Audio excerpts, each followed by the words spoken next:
Саламатсыздар ма? Балалар, бағана біз өттік, иә, МКТ-нің негізгі қағидалары, иә, молекула кинетикалық теорияның негізгі қағидалары. Неше қағидасы бар екен, кім айтады? 3 қағидасы. Көркем. Молекула кинетикалық теорияның 3 қағидасы бар, иә? Бірінші қағида. Атомдардың молекулаларды құрады. Болды. Екінші қағидасы. Екінші қағидасы денелер үздіксіз, тоқтаусыз қозғалып тұрады. Ал үшіншісі денелер бөлшектерден тұрады, иә. Атомдар мен молекулалар денедегі бөлшектер үздіксіз жүргізіледі және тұрады. Жақсы. Келесі ұғым балалар диффузия, иә. Қарап жүреміз. Диффузия деген не? Bir zattың молекуласының екінші заттың молекуларына араласуы, иә. Диффузияның газдарда қалай жүреді екен диффузия? Мысалы, кім келтіреді? Айталым. Мысалға, сыныққа антиклон сүйеді. Иә. Онда оның шығады ғой. Осыны диффузия дейміз, иә. Түсінікті ма балалар? Сонда бір заттың молекуласының екінші заттың молекуласына араласуы дейді. Жаңағы бөлменің молекуласымен жаңағы біздің әкелген өткір затымыз, иә, әртүрлі болсын, бензин болсын, соның иісінің екеуінің бір-біріне араласуы диффузия деп аталады, иә. Сұйықтарда кім айтады? Айта ғой. Диффузия тек бір ғана күйде болмайды. Оның тағы бір күйі, ол сұйық күйі болып келеді. Сұйық күйде бізде мысалы шайға, қара шайға сұқпасақ, ол бізде диффузия болады. Диффузия болады, иә. Тағы да бояу, туш айта ғой. Biz tarda alsak bular, mesela sular, krasитель бассақ, ол да диффузия болады. Бірақ өмірде көп қолданамыз, иә. Бірақ біз бұны диффузия жасаматымыз деп айтпаймыз ғой, иә. Барлық құбылыстар сол диффузия деп аталады. Түсінікті ғой, иә. Келесі ұғымдар. Зат мөлшері қандай әріппен белгіленеді? Кім айтады балалар? Өлшем бірлігі моль, иә. Формуласын айтады. Айтады.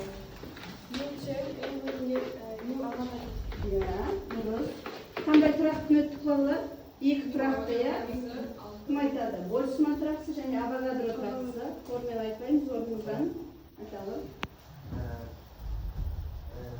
1/138 көбейту 10-ның -25 дәрежесі бөлінген абсолютті температура. Иә. Авогадро тұрақтысы неге тең екен балалар? 6/102 көбейту 10-ның 23 дәрежесі моль, иә. Жақсы. Әр заттың салыстырмалы атомдық массасын қалай есептейміз? Кім айтады? МР әріппен белгіленеді. МР кез келген элементтікі өлшенген, иә. Қанша элемент бар? Химиялық. 110-ға 118 болса барлығы нақты өлшенген, иә. Мысалы, МР қай заттікі? Мысалы, кез келген заттікі металдың таблицасы H4. Қалай есептейміз? Металдың таблицасын H6 деген көміртегі. Айтады, көміртегі қанша? Қаншақта болады? 12. Қосу H деген 16. Әр заттың емерін осылай табамыз, иә. Жақсы, енді мольдік массаны қалай табамыз? Формуласын айта қоямыз.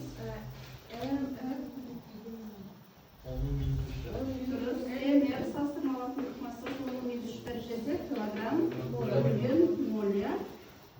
Тағы да формуласы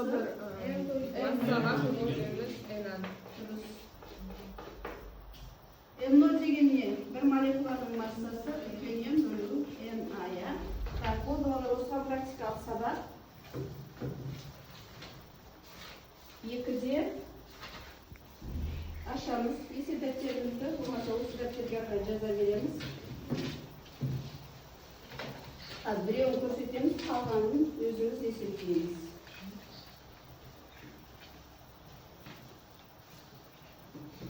Ал жазайық балалар. Судың бір молекуласының массасы неге тең дейді? Не берілген сонда? Балалар қалай? H2O берілген суға. Берілген H2O нені табамыз дейді?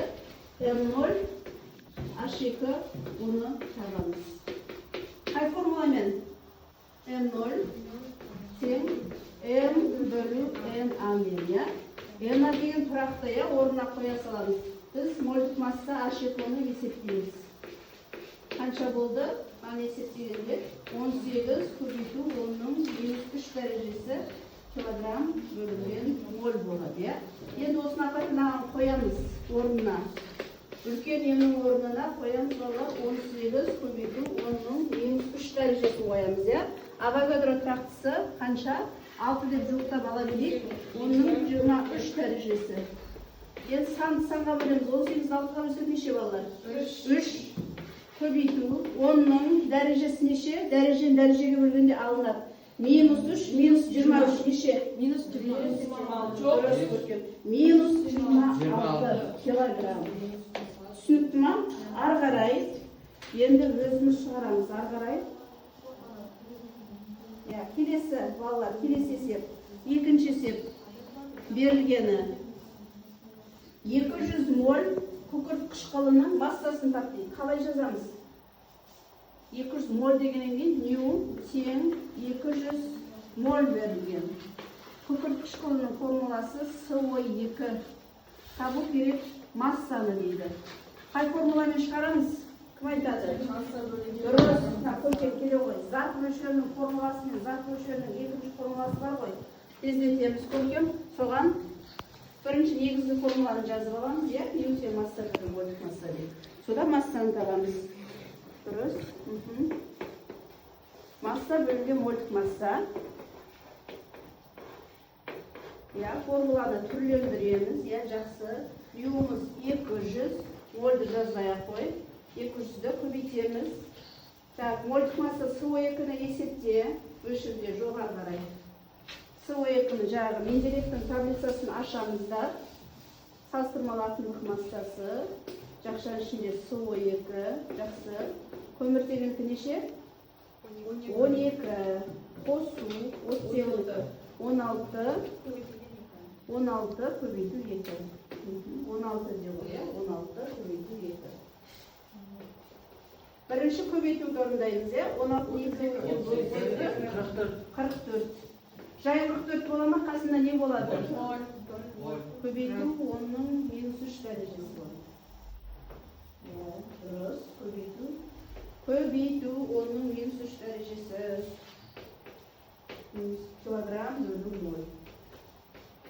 Болды. Енді осыны апарып қоясың жерге. 44 көбейту 10-ның -3 дәрежесі.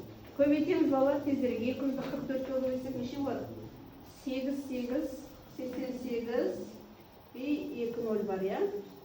8800 көбейту 10-ның -3 дәрежесі. 10-ның -3 дәрежесі деген дәрежені түсінеміз ба балалар? Алтыға қарай. Үтір 3 орын жылыштамыз.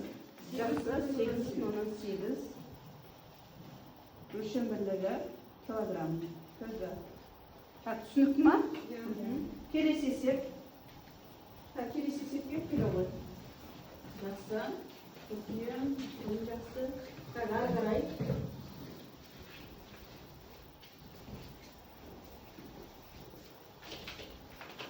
1 килограмм суда қанша зат мөлшері бар дейді. Есеп берілген, қалай жазамыз балалар? Не берілген? Дұрыс, масса берілген. Жаза ғой. Масса, жалпы М, 1 килограмм. Қандай элемент берілген? Балалар, не берілген? Су берілген. H2O. Жақсы. Табу керек зат мөлшері дейді. Қандай әрпен белгіленеді зат мөлшері? Нью, жақсы. Нью, табу керек. Жақсы, нью зат мөлшері. Формуласы қай формула? Масса бөлінген молдік масса, жақсы.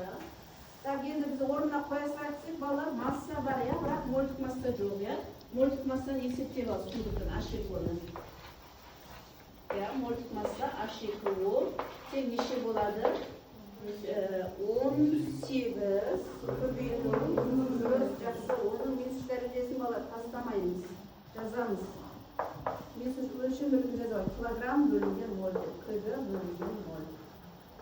Болды, енді орнына қоямыз. 1-ді бөлеміз 18 көбейту 10-ның -3 дәрежесін. Тең. Так, астындағы минус 3 дәрежесі балалар қалай болады? Иә, үстіне шыққанда плюс 3 болады да, 1000 болады, иә. Оның 3 дәрежесі деген 10-ды өз-өзіне 1000 болады да, 1000-ды 18-ге тездетіп бөліп жібереміз. 1000 бөлу 18 неше болады? 1000 бөлу 18. 56 бүтін.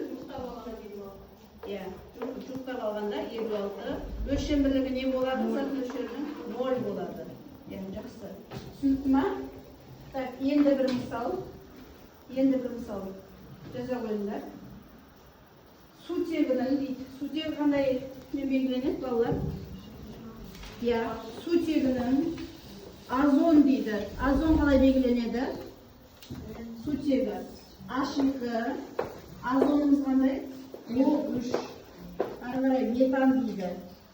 SO2 берілген, сосын CH4 берілген. Осы элементтердің M0-ін тап дейді. M0 сұрақ. Қалай есептейміз балалар? M0 бір молекуланың массасының формуласы қалай болады? Бағана жазғанымыз. Дұрыс, үлкен M бөлінген M. Негізгі формула осы. Енді M0 H2 дейміз, иә? Біреуін көрсеткен, қалғанды өзіміз шығарамыз. Мольдық массасы неше? Сутегінікі 2, иә? 2 көбейту 10-ның минус 3 дәрежесін неге бөлеміз, балалар? 6 көбейту 10-ның 23 дәрежесіне бөлеміз.